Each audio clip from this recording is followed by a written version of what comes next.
Brilliant brilliant, এই গায়কের কোনো তুলনাই হয় না। তোর গলায় কিছু কিছু গান এত ভালো স্যুট করে না। আজকে বিকেলে এই গানটা গাইবি তো? ভাবি তুমি যে কি বলো না, এটা তো ভোরের গান, আমি সন্ধ্যাবেলা কি করে গাইবো? এই দেখো সব ভুলিয়ে ফেলেছি।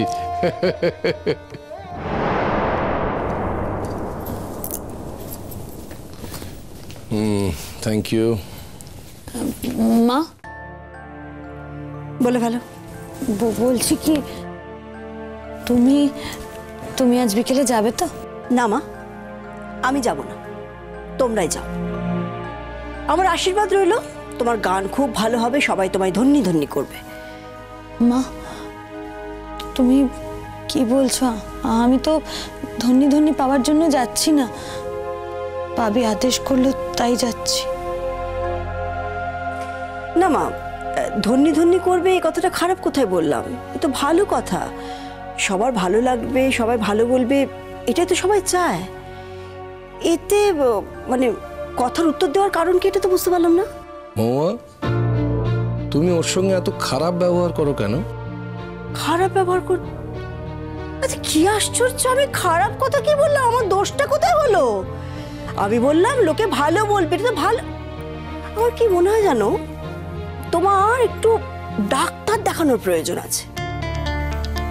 তোমার মানসিক অসুস্থতা হয়েছে। নীলা, আমি ভুলটা কোথায় বললাম এটাই তো বুঝতে পারছি না। লোকে ভালো বলবে, ভালো লাগার কথা, এর মধ্যে ভুলটা কি করলাম আমি? আমার দোষটা কোথায়? সেটাই তো সমস্যা, তুমি বুঝতে পারছো না। আর ঠিক এই কারণের জন্যই তোমার একটা কাউন্সেলিং প্রয়োজন, মানসিক চিকিৎসার প্রয়োজন। কারণ তুমি বুঝতে পারছো না কাকে কোন কথাটা বললে তার কতটা খারাপ লাগতে পারে। তোমার ভেতরে একটা জ্বালা আছে, আর যখনই তুমি মেঘলার সামনে এসে দাঁড়াও তোমার সেই জ্বালাটা বেরিয়ে যায়। You have lost control.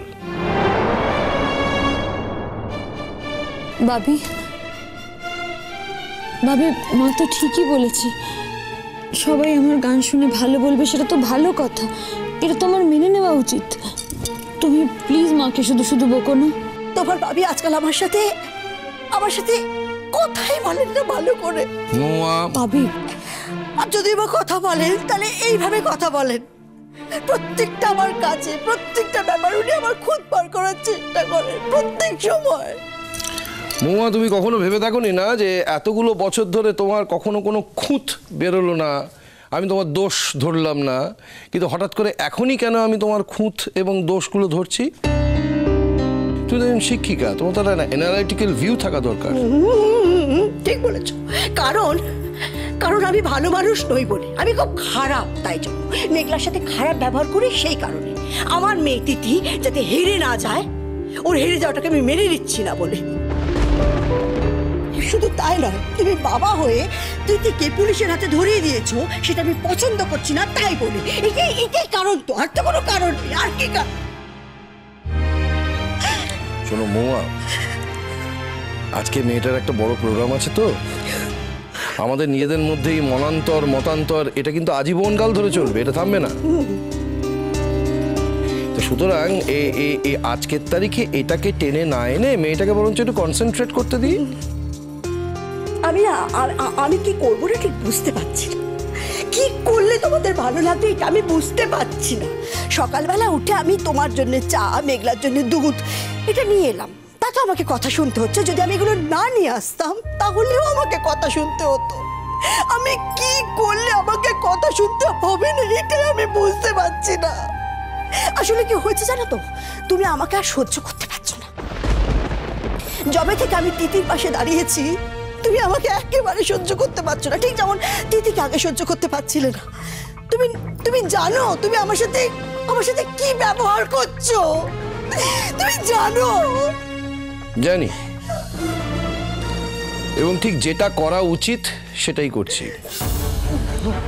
দেখো, আমি বিশ্বাস করি যে তোমার এই গুড জেস্চারগুলোকে, সেগুলোকে আমি অ্যাকসেপ্ট করি।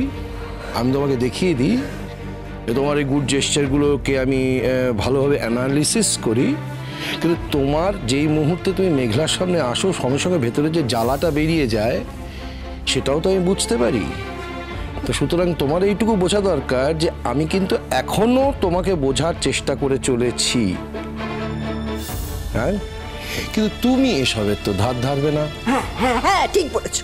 আমি ধার ধারি না, আমি কিছুরই ধার ধারি না। কারণ আমি খুব খারাপ মানুষ, এবং এত বছর বাদে, এতদিন তোমার সাথে সংসার করার পর আমি জানতে পারলাম তোমার কাছ থেকে যে আমার মতো খারাপ মানুষটা তো পৃথিবীতে নেই। আশ্চর্য। মা মা মা মা মা প্লিজ ছাড়ো। মা তুমি প্লিজ এত রাগ করে থেকো না। আমি ছোট থেকে কোনোদিন তোমাকে এত রাখতে দেখিনি। তুমি প্লিজ আবার আগের মতন হয়ে যাও না মা। তুমি রেগে গেলে আমার তোমাকে খুব অচেনা লাগে। কি করে আগের মতো হয়ে যাও? আগের সবকিছু, আগে যা যা ছিল সবকিছু পাল্টে যাচ্ছে, আর আমি একা কি করে আগের মতো থেকে যাব? কিচ্ছু পাল্টায়নি মহুয়া। নদী